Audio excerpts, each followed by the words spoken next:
Welcome. This is the OPC program on the four in hand, how China, Russia, and Iran are meddling in American politics. My name is Patricia Kranz. I'm the executive director of the OPC. We're very happy to welcome you all. And we're delighted that tonight our president, Scott Kraft, is going to be the moderator. Scott is the editor at large for the Los Angeles Times and a longtime foreign correspondent and editor. We will go for about an hour. Please put your questions in the chat. Please know that the program is recorded and we will post it on our website and on YouTube. So now I turn it over to Scott. Thank you. Thanks, Patricia. Appreciate that. Hello, everyone, and thank you for joining us today. We're delighted to have a very impressive group of panelists to discuss this pressing and vital issue, especially pressing and vital exactly 4 weeks before Election Day. So I'd like to introduce them and dive right in. We're expecting one other panelist who should join shortly. That will be Natalia Antelava, who is the co-founder and editor-in-chief of Coda Story, which is a nonprofit news organization that has won awards for its coverage of the abuse of new technologies, disinformation, and propaganda. Natalia is also a Knight Journalism Fellow at Stanford University and was the BBC's correspondent in Central Asia, Washington, Beirut, and Delhi.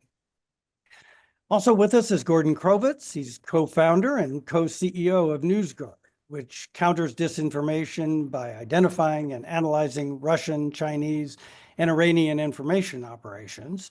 Gordon was publisher of the Wall Street Journal and editor and publisher of the Far Eastern Economic Review in Hong Kong.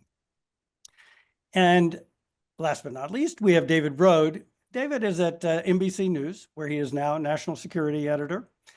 David is a two-time winner of the Pulitzer Prize in international reporting, and he has previously worked at the New Yorker, Reuters, the New York Times, and the Christian Science Monitor. Not at the LA Times, surprising. Okay. His latest book is Where Tyranny Begins, the Justice Department, the FBI, and the War on Democracy. So I'd like to start with a general question. We know that China, Russia, and Iran all have been involved in disinformation and misinformation efforts, which are aimed, we are told, at disrupting, sowing chaos, feeding conspiracy theories, and calling into question the democratic system itself. You all are focused on this threat, I know, and from different angles, actually. How serious in your mind is this threat, and what worries you the most? What should we be on guard against, certainly in the next few weeks, if not the next few months and years? Gordon, why don't you start? Sure. Well, let's take it out for that general question. Let's take it out of the issue of the upcoming U.S. election just for a moment. And let's consider what the internet has enabled. I think a lot of us, even those of us old enough to have been techno-utopians in our youth, including me, a lot of us thought that the internet was going to be a source for just more information, more sunlight, more disclosure, more transparency, more facts available to more people. All of that is true, but the flip side is also true. Anybody can be a publisher on the internet, and the Russians, Chinese, and Iranians have figured out how to take advantage of the open internet in ways that, in retrospect, are completely predictable, but that I think took all of us, whether we were journalists or people charged with trying to protect democracies from disinformation, took all of us by surprise. My favorite example of how easy it is for foreign actors to engage in disinformation is the story of a fellow named John Mark Dugan. He was a deputy sheriff in Florida. He got in trouble with the law. He asked for asylum in Russia. He's been living there now for several years. And he's very active information operator on behalf of Russia. In the run-up to our election, he has created a network of 171 websites with names like Chicago Chronicle, DC Weekly, names like that sound like newspapers that have been around forever, that he produces using AI, generating false claims of all kinds.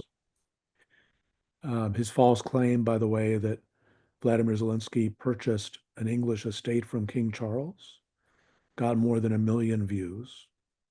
All in, his websites have generated about 40 million views. So you ask for numbers. That's one Russian disinformation operator operating on the open internet, generating 40 million views of largely disinformation claims.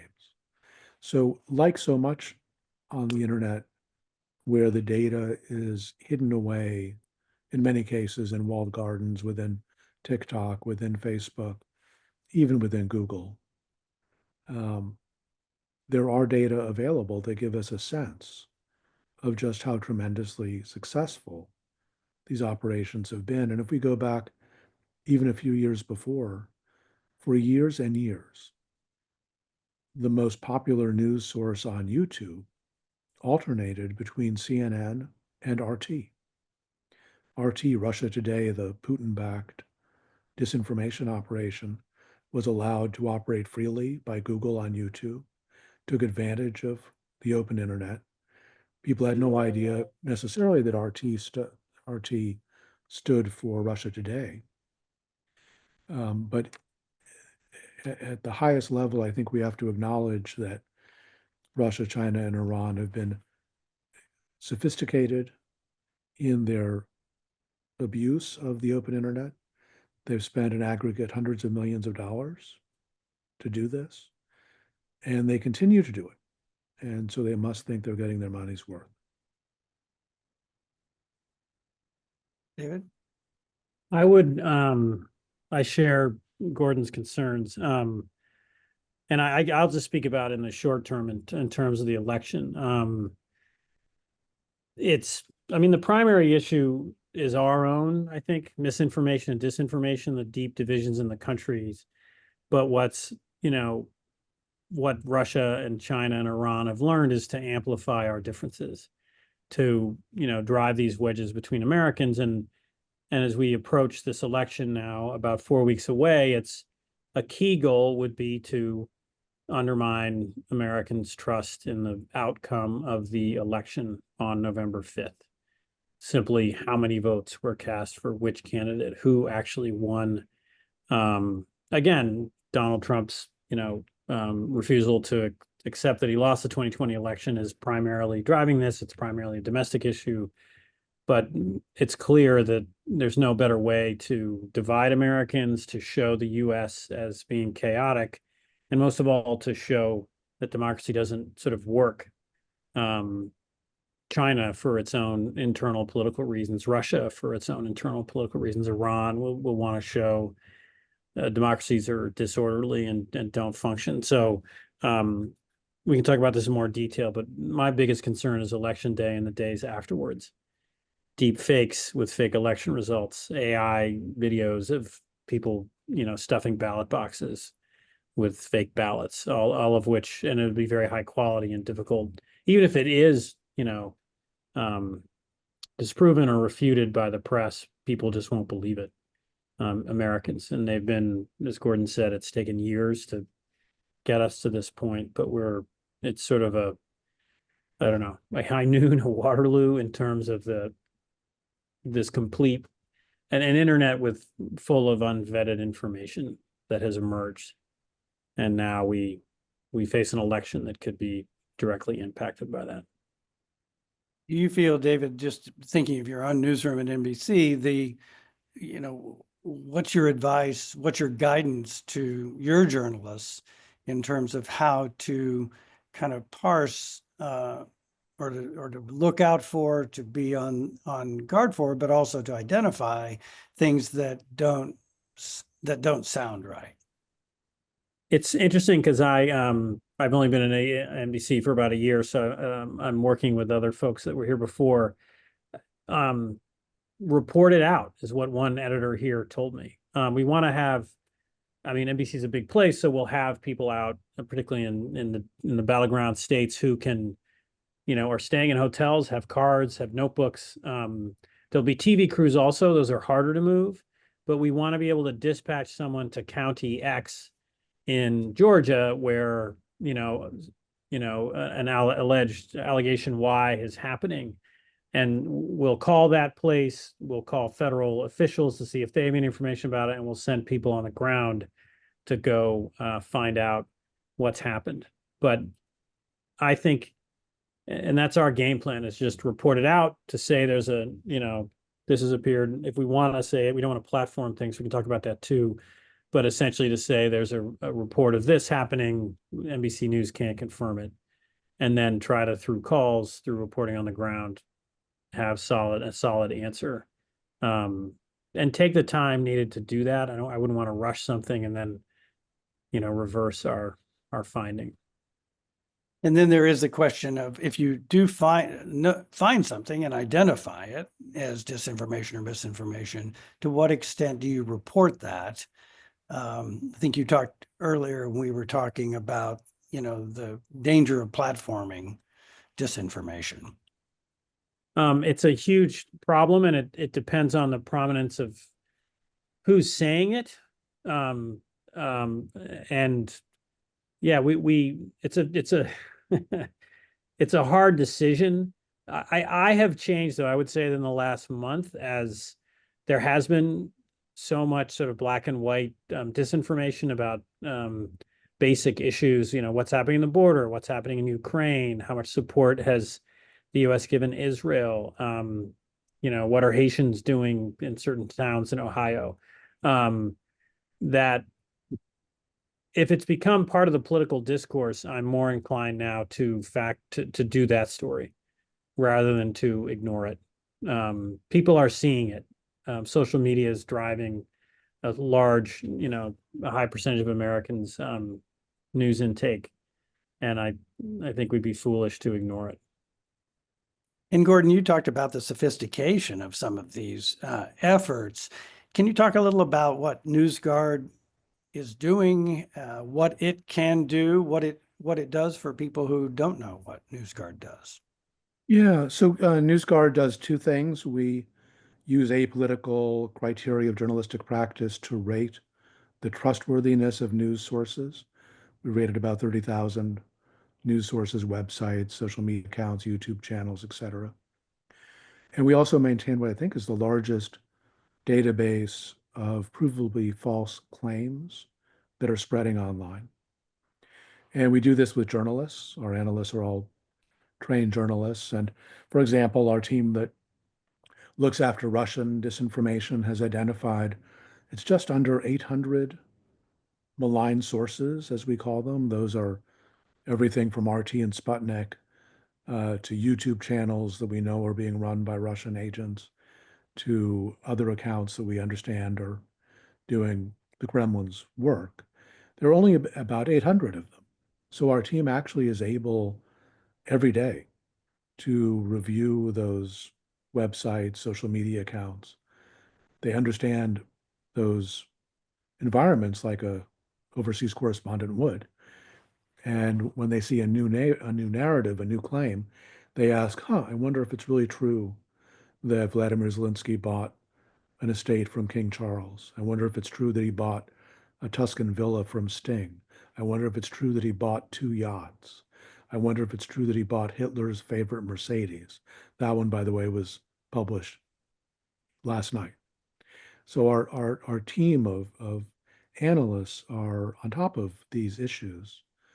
And I completely agree with David that there's really, I think, an opportunity for the media to pre-bunk, in a way, some of the kinds of false claims that we see time and again from some of the same sources.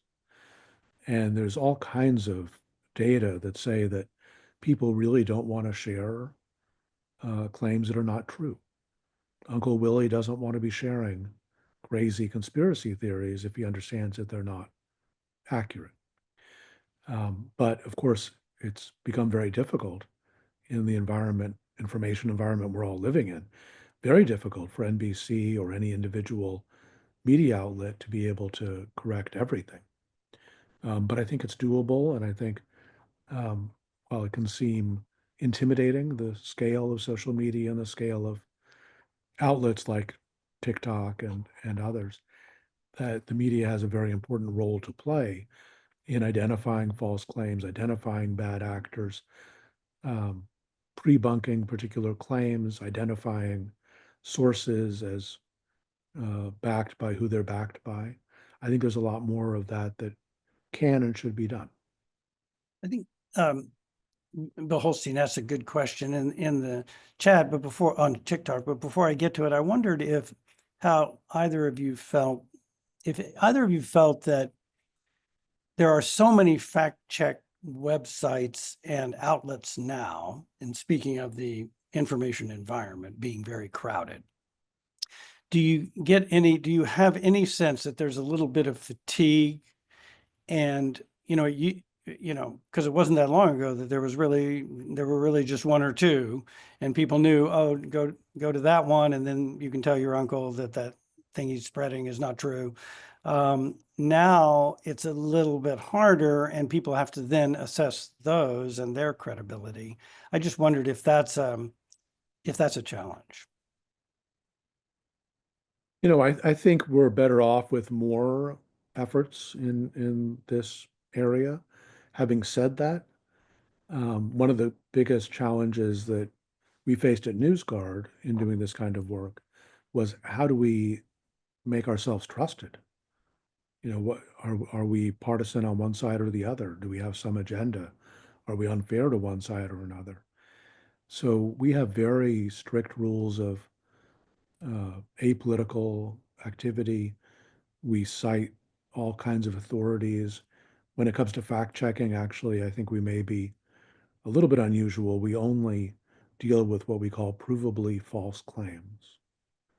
I think it's more difficult for news consumers to understand sometimes analysis that's presented as fact checks, but might really be more politics, as politics has always been done, or gray areas of opinion. So I do think, we all have something to learn about how to present information to news consumers, but everything that we've seen at NewsGuard says that news consumers are eager to be better informed. They want to know who's feeding them the news. They want to be armed with information about what claims are generally true and which ones are not. David, do you have a thought on that? I think that I'm in a different position. We have a TikTok. There's a question about TikTok. There's a NBC debunks TikTok sort of channel we have that features very different forms of journalism for much younger people. I try to choose situations where we can clearly debunk a story. Just tonight, there's a script about, the disputes about how much money was going to North Carolina. I mean, I'm getting into claims between, Trump and the Biden-Harris administration and the Democratic governor of North Carolina, but it's putting, not in every single story, but where there's a clear false claim from, Biden or Trump, flagging that. And there were some claims Biden had made that, and I worked on a story and edited a story about that sort of downplayed the number of people who'd come into the U.S. who had potential links to terrorist organizations. The Biden administration was very unhappy with that piece, but when you have a false claim, you sort of dig into it. You go. Another story we did was Donald Trump giving a speech in Michigan about crime levels. He was just a few towns from Detroit. So we sent our Justice Department reporter to Michigan, and we used the video of Trump making these claims about murder and assault and all these things. And then the Michigan State Police have a very detailed crime statistics. So then we had police officials talk about those crime levels. We interviewed people about the perceptions of crime. So we're easy at easier at NBC, but it's again like picking a false statement or picking an example of Russian interference. Again, a separate story a colleague of mine, Dan DeLuce, wrote. Just, it was a few months ago now, but he heard from intelligence officials that Russian bots were amplifying divisive social media content regarding the war in Gaza, amplifying, either whether it was, pro-Palestinian or pro-Israeli, but just putting out the most acerbic social media material that was out there about the war in Gaza and amplifying it to further divisions in this country. So again, it's like a narrow thing and you debunk it clearly. Scott, you asked earlier about all the fact-checking groups and trust and how does the media deal with fact checks without overwhelming people. I think if we elevate this topic just a little bit, this is really about trust. And who do news consumers trust as sources? What claims do news consumers trust? And our approach at NewsGuard is very much around disclosure and basic practices. So when we rate NBC or other media outlets, we're looking at completely basic practices. Does the source repeatedly publish false content? Does it disclose ownership? Does it separate news and opinion in some way that consumers can understand it? Nothing that any of us would find shocking. On the other hand, we've rated all the news and information sources in 9 countries around the world that account for 95% of engagement in those countries. And in the US, 40% of the sources we've rated get an untrustworthy rating. It's not just political sites, it's healthcare hoax sites, conspiracy sites of all kinds. But we have to recognize that consumers are living in a world where, as they thumb through TikTok or roam around YouTube or they're in their Facebook feed, they really have very little idea who's feeding them the news. How much of it is an algorithm suggesting that if they've spent some time on one conspiracy, that they'll like another conspiracy? How much of it is websites that were created last week that look like they were created 200 years ago? And so I think the biggest challenge is how can media outlets regain the trust to be able to be trusted and to call out claims that are provably false and to do it in a nonpartisan manner so that they're trusted by everyone. That's a high order, especially now. Yeah, no, it is. To go to Bill Holstein's question in the chat about how sophisticated is TikTok, has 170 million American viewers. Could they, for example, he asks, communicate one set of realities to the viewers who support one candidate and another set of realities to the other? Are they that sophisticated in their algorithms, or even, would that be a goal that they would even be interested in? I'm not sure. The answers are yes and yes. This is in the nature of algorithmically driven businesses. We saw this first with Facebook and famously with Facebook, that advertising dependent businesses have every incentive to maximize engagement, time spent, page views, because every one of those could lead to revenue.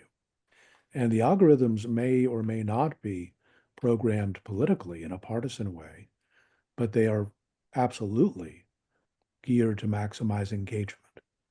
And so, of course, if you spend time on TikTok on pro-Harris videos, you're going to get more and more of them.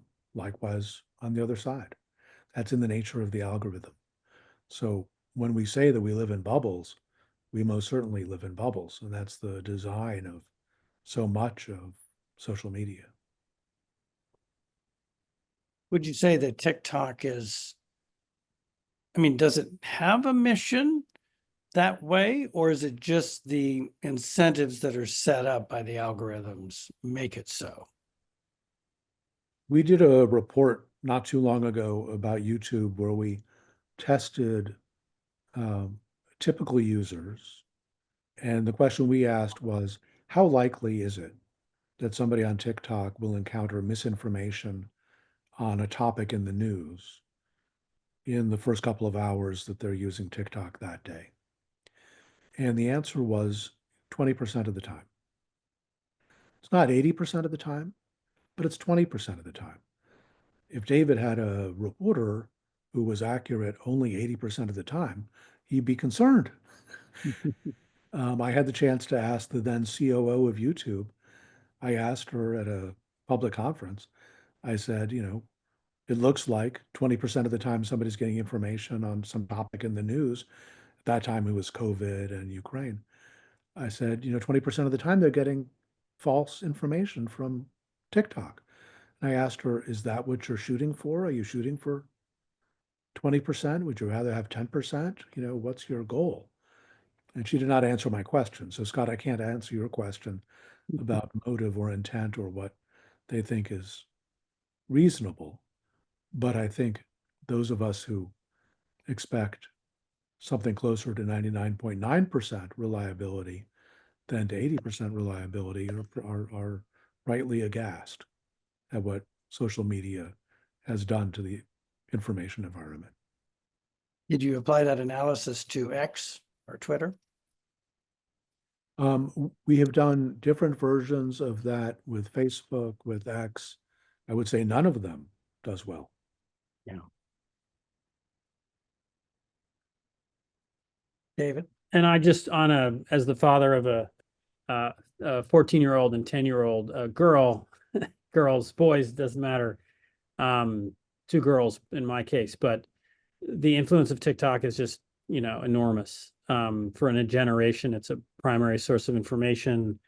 And it's fascinating because they'll recognize some piece of actual news and it will like intrigue them and interest them, but they, I just think the ability of they may be more digitally literate as they get older. They may be more, skeptical of what they see online. But right now, it's the equivalent of, I guess, television for all of us when we were young. Or it's the normal place they get their information, and all their friends get their information, and 80% of it is, relatively harmless, at least,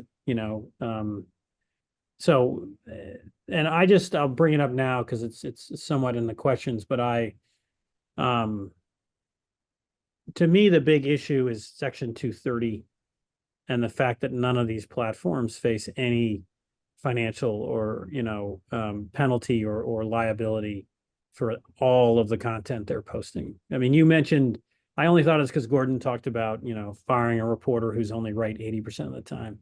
99.9% is what the NBC legal department wants is 100%. And that's what we all want as editors.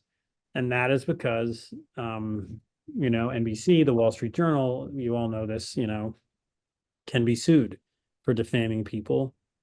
Facebook, X, TikTok cannot.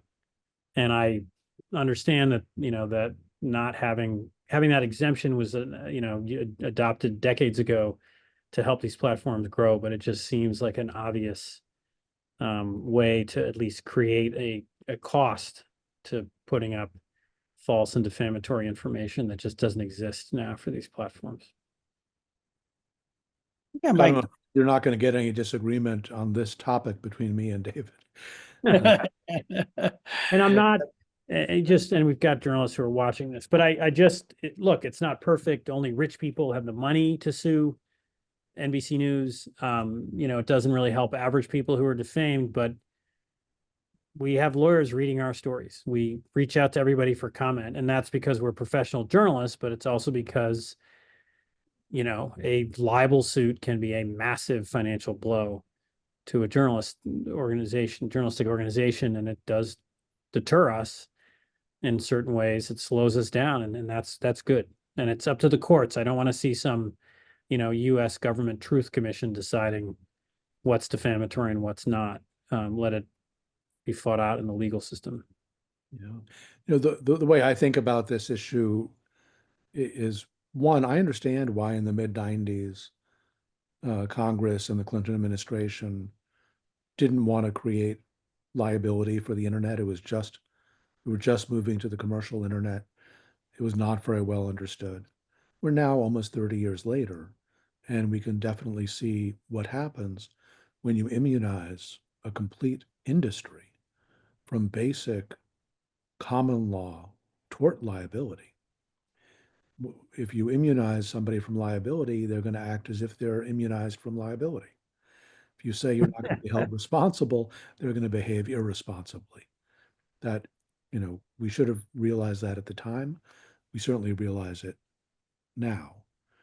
And, it is an unfortunate fact that it's been difficult to restore basic liability rules to social media platforms in particular. There have been efforts in the UK, in Europe, there have been some efforts here, but not in time to affect the upcoming election.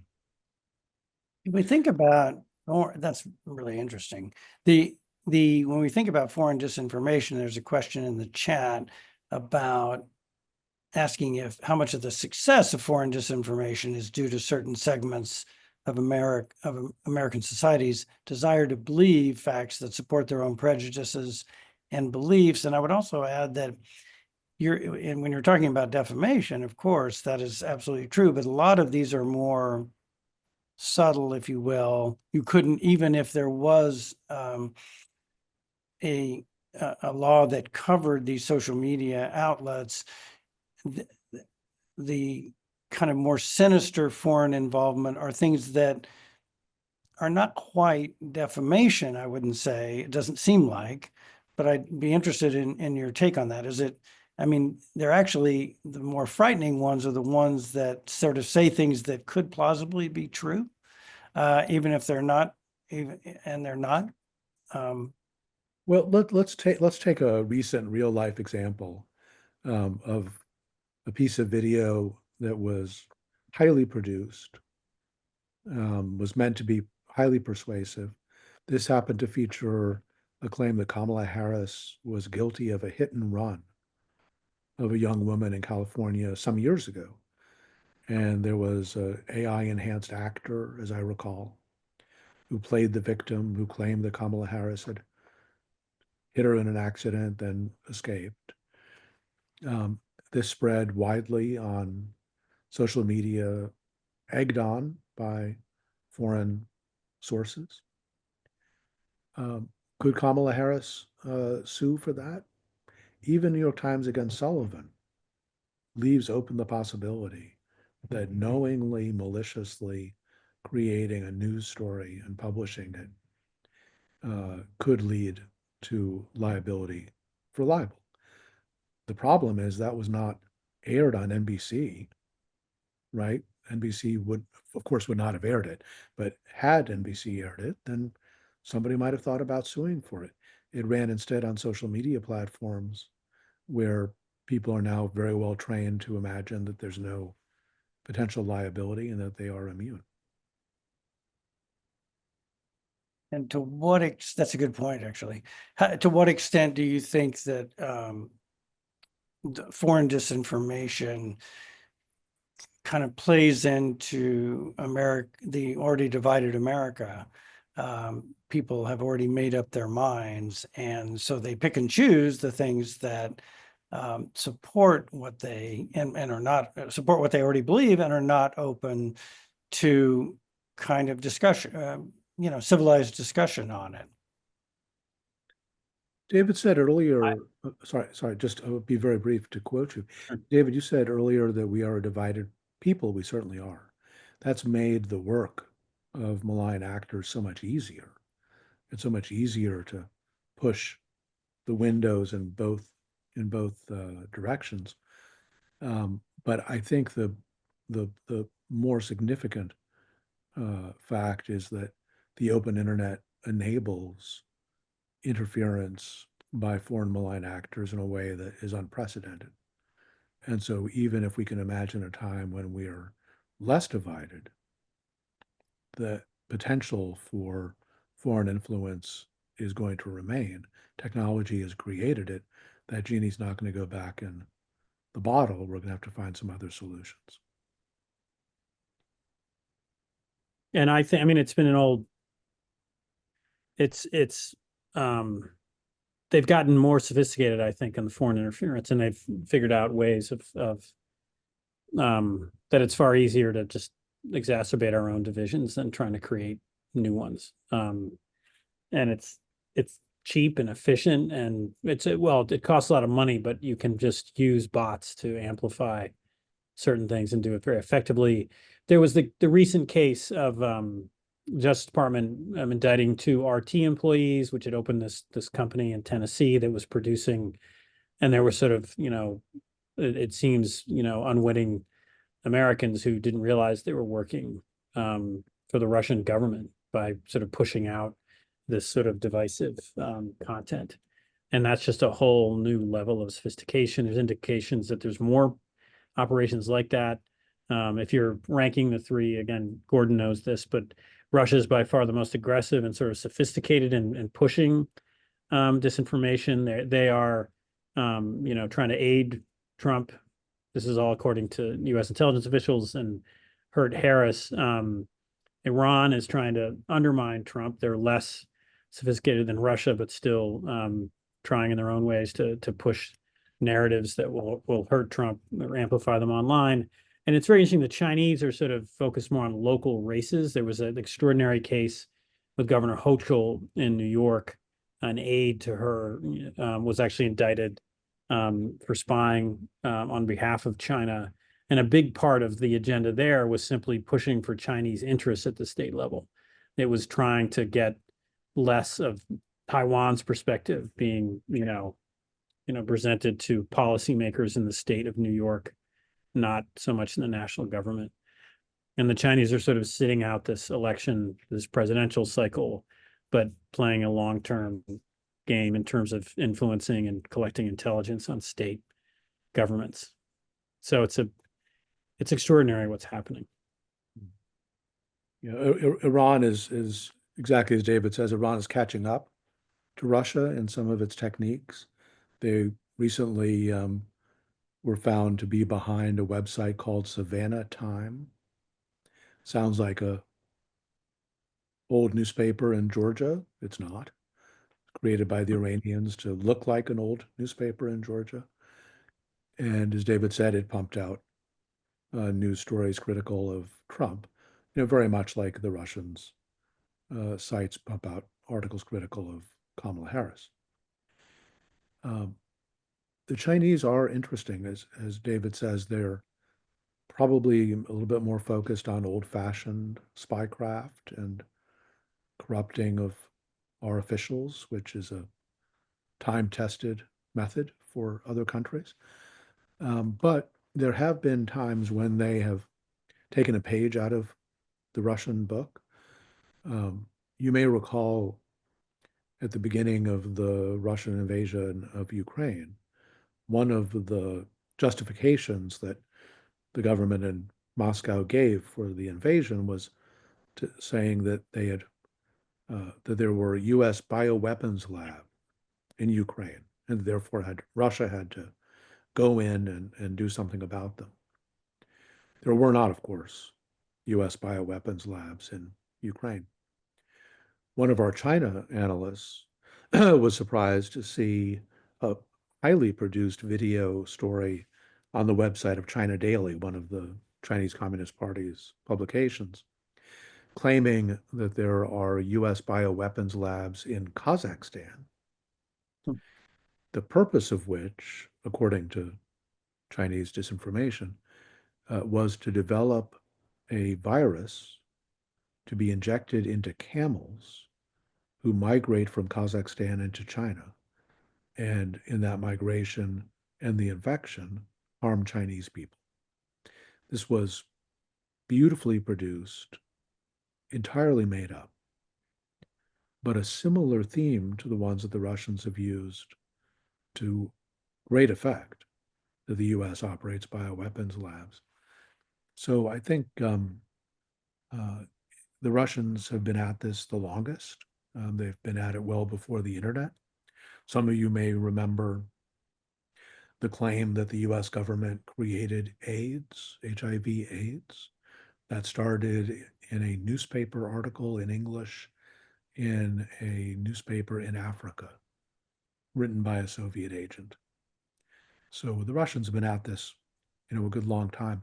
But I would be very concerned, and am very concerned, that the Chinese are fast learners, and they will have seen the success of some of these Russian and Iranian techniques. And I'd be very surprised if they don't become more aggressive. At this point, do you think that that's more of a seeing best practices and trying to emulate them, or is there any sphere in which there seems to be actually collusion? Among the three, do you mean? Yeah, among the three, or even just China and Russia. We certainly have seen the Russian disinformation sites pick up on Chinese disinformation and vice versa. I don't know that it's intentional collusion. It may just be echoing anti-American, anti-Western themes.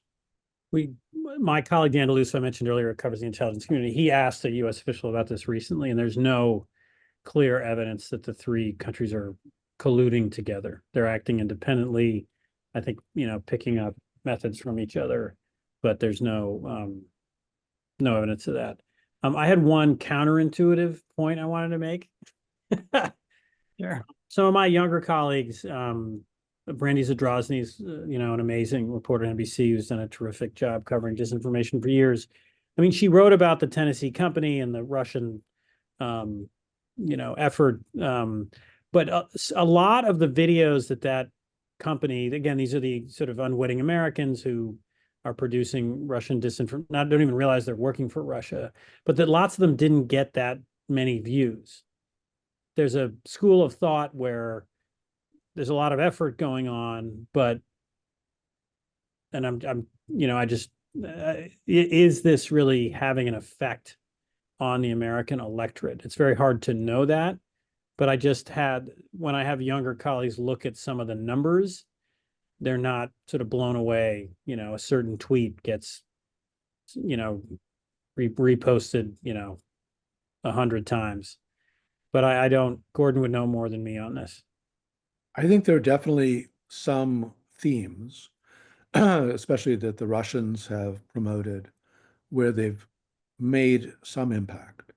I think one example would be claims that Ukraine President Vladimir Zelensky is using Western aid in a corrupt manner. I mentioned some of these examples earlier, but the John Mark Dougan network of what look like local news sites across the United States have published all sorts of claims about Zelensky and his corruption. One was that King Charles sold him an estate for millions and millions of dollars. Sting, the musician, sold him a winery in Tuscany. He bought yachts. His wife went on a shopping spree. We noticed so many of these actually that at NewsGuard we operate a newsletter called Reality Check. And when Zelensky was in the United States, we asked our readers of the Reality Check newsletter to send us predictions on what claim about Vladimir Zelensky's corruption the Russians would make based on his trip to the United States. And we had excellent feedback from our readers. Some wrote in that he'd buy tickets at the Trump golf courses, or that he would buy 100,000 copies of Justice Sotomayor's latest book. But nobody predicted what the Russians actually said, which, as you'll recall, Zelensky was here a couple of weeks ago. Tends to take them a couple of weeks to get geared up. The false claim that appeared yesterday was that while Zelensky was in the United States, he purchased for $15 million Adolf Hitler's favorite Mercedes. Completely false story. It ran with a lot of detail. AI generated fake photo of this car, a picture of the car and Zelensky. And we can sort of laugh and say, well, those seem like crazy claims. But the Republican chairman of the House Intelligence Committee not too long ago said that Russian disinformation claims about Zelensky have been aired by members of Congress. Yep. And there have been accusations about corruption by Zelensky, including references to yachts, by name. All of those claims are completely false. Our analysts actually contacted the broker who's selling the yachts that were the subject of the Russian disinformation about Zelensky. And the broker said, no, they're still for sale. Would you like to buy them? We contacted the butler at Highgrove Estate, which the Russians claimed Zelensky had bought from King Charles for, I think it was 20 million pounds. And the butler told our reporter, no, I don't see any changes around here. It's still owned by King Charles. Why wouldn't it be? So these claims are crazy, easy to refute, and yet in volume and repeated often enough, do have some effect. So I think it's hard to measure, absolutely, but I think we would err by dismissing the Russian and Chinese and Iranian efforts as, somehow silly or a waste of time and resources. I think they know what they're doing, and I think they think they're getting a good payback for their efforts. There's a couple questions in the chat about what preparations are you making for the election, given these foreign actors and all that they're doing, and just generally, are there any specific concerns about the upcoming election? Things you're already seeing, disinformation, probably, and misinformation, I guess, that seems to be getting some traction. If I'll go first, I have a meeting. I'm in Washington, actually. I used to work in New York, and I'm in the NBC bureau here. I'm specifically down here for meetings to discuss how we'll counter foreign interference and disinformation. Our website has run one sort of simulation of Election Day, where we all, on Slack, we're dealing with different scenarios that pop up. And how do different editors respond, how do different teams respond. We're doing another one tomorrow. And the broadcast people are doing the same thing. And it's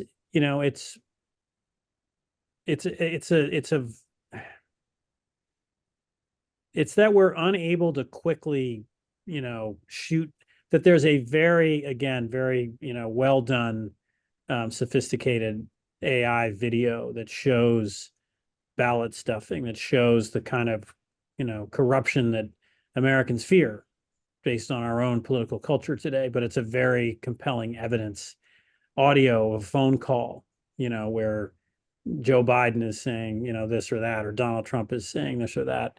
We already had that in this robocall that occurred in New Hampshire.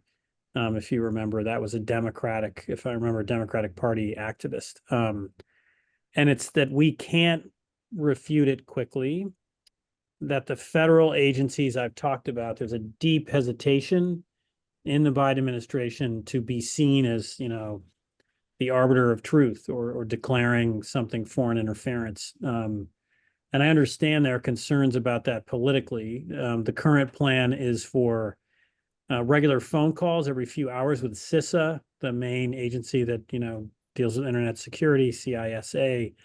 And but those calls in past elections have been not very detailed, and that primarily what federal officials will refer people to is local and state election officials. And I just worry that the county election clerk in Cobb County, Georgia, do they really know authoritatively? They'll know if there's a physical attack. No one showed up here and blocked voters for 3 hours, but, can they explain where, again, seemingly accurate, vote tallies are floating around online, and how they know that they're false, how they know who sent them. So I'm worried about not getting, we tend to want, some kind of government official, whether it's the local election clerk, or the FBI to tell us. I mean, as an editor, okay, we want to get this wrong. And the response from government officials in private meetings is, it's on the media, you figure it out. Yeah. And we can certain things, but I'm just worried that and then it will just spread. And the sort of, once it's out, we won't be able to change minds. Kind of in light of the situation David described so well, we're making available to political reporters all of the examples of false claims relating to election integrity as we produce them. Typically, that's only for our licensees. We're a for-profit business and have to charge for our data. But from, I think, starting Monday through post-election, as long as it takes to resolve, could be a few weeks after the election, we suppose, we will make available all of our debunkings of provably false claims to any reporter that wants them.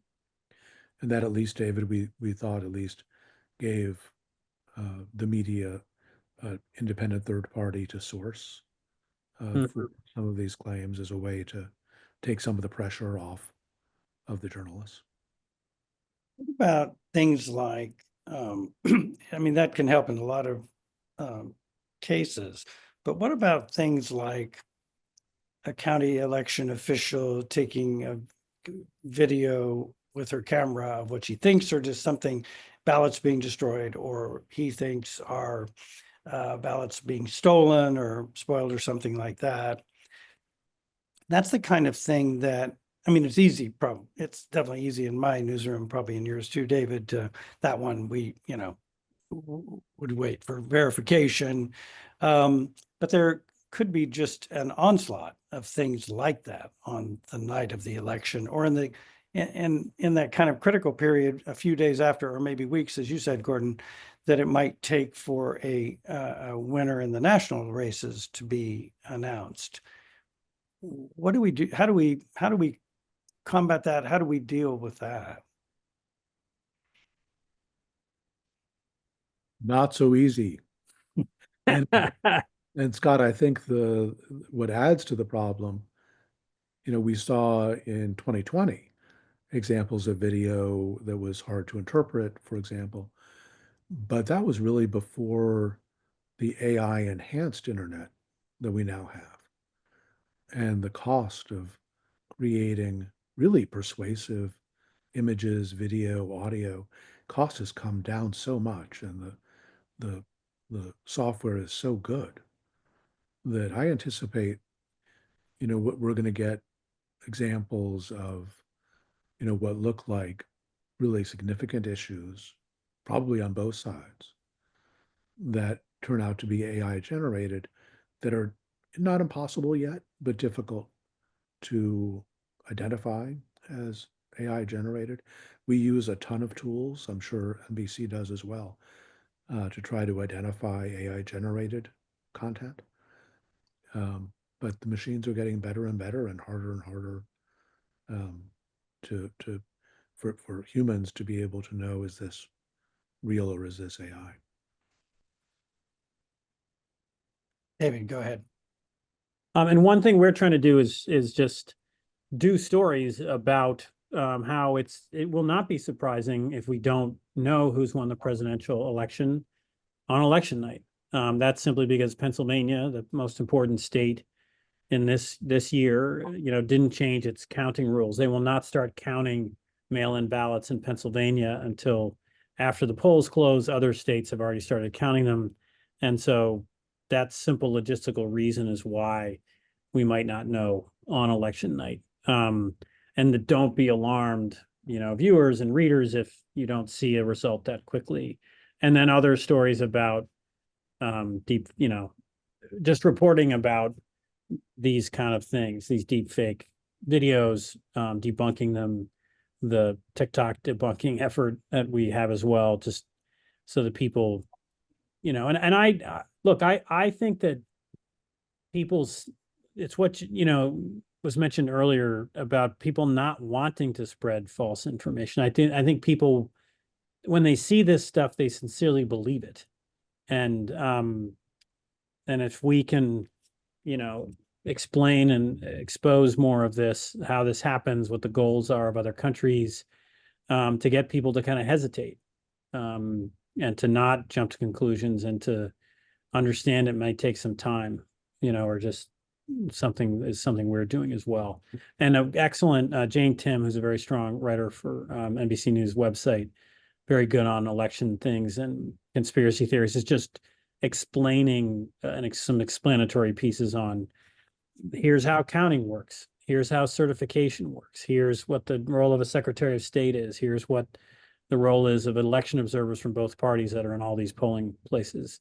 And one positive note, it's very clear, according to government officials and sort of independent technical experts, and Gordon, I hope I'm right on this, but there's very little concern of that any foreign nation could, penetrate enough voting systems, voting machines, to change the outcome of this election. That, it's a huge, disparate local and state election system. More than 9,000 different constituencies entities are counting these votes.